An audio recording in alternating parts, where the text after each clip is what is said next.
Hi. Okay, so I'm on a roll today. I have off of work, so I have some time. Might as well do some videos. And since my last video I took off the polish off one hand, I might as well do something. Okay, so thought it would be a good time to show you how to use cuticle remover. Now, you may need it, you may not. I mean, that's really up to you. I think cuticle remover is best for somebody that is not confident or doesn't know how to cut their cuticles. Now, whenever you say the word cut cuticles, everybody gets all anxious because sometimes they're not familiar with what you truly can cut and what you can't cut, because the cuticle is not just, it's not simple, it's not made up of just one part. So I have a little tutorial on my blog to show you what is the true cuticle and which one you're allowed to cut and which one you're not, so you can go check that out. But if you're not comfortable with that, that's quite okay. Beginners, please start with the cuticle remover. That way it's, I guess, safer. But the reason I say you may not need it is it really depends on your cuticle. So for example, I have some fingers that are completely fine and barely need any upkeep besides moisturizer and, pushing them back. But others, like my pointer fingers and my thumbs, are more difficult to handle because the skin around those nails is really thick and tough and can get a little overgrown. And it just happens that way no matter how much I moisturize. That's just the way it is. So I find that cuticle remover is a better option to take care of them. And so that's what I hope to show you today. So stay tuned. Okay, so I am going to talk about how to use cuticle remover. When you use it, I think that one of the best ways is to start off using a cuticle remover versus clippers, because if you don't know what you're cutting, just don't cut. So how are we, okay, first let me show you what I'm using. This is just, there's many cuticle removers out there. Pick your choice. This is the one I have because, darn it, it was the cheapest.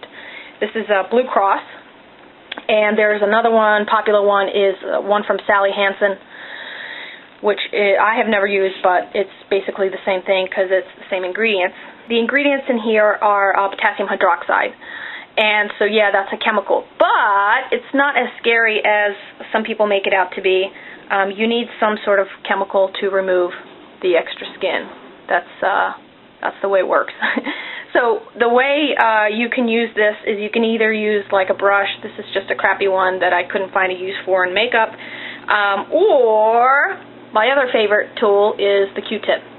And make sure both are clean, and the delivery system in this particular cuticle remover is crap, so make sure this is clean before you put it in, otherwise you contaminate the whole darn thing. So put it in here, so it's going to be nice, really wet, and you're just going to apply it to the cuticle area.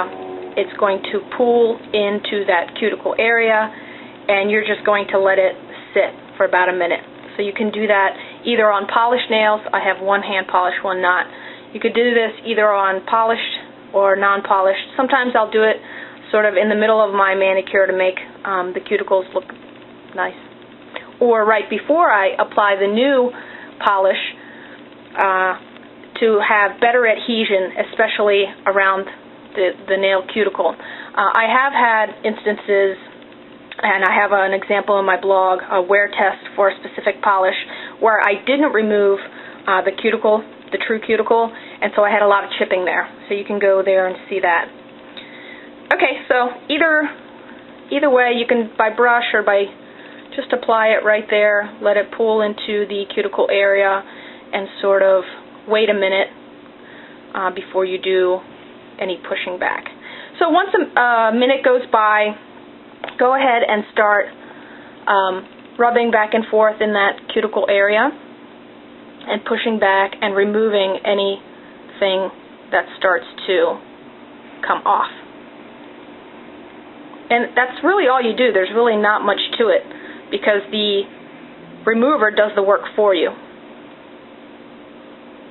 Okay, so once you have pushed back the cuticle area gently with your Q-tip, go ahead and do that. Push them back and get rid of any of the excess skin. You have to wash your hands, very important. You want to remove this chemical from your skin so it can sort of stop eating away at the rest of your fingers. So use it with caution, obviously, but don't be too scared. It's really not that big of a deal. Just don't leave them exposed for longer than 5 or 10 minutes, because then you'll get a chemical burn. Okay, so let me go wash my hands. Okay, I wanted to show you that when you're washing your hands, you might want to get an old toothbrush. This is what I like to do to kind of help push back the cuticles. Get some soap on there and help to exfoliate and get rid of the skin once you have applied your cuticle remover and are washing it off. So this can stimulate the cuticle anyway, so it's good for you. And make sure you clean your nails, period, underneath and whatnot.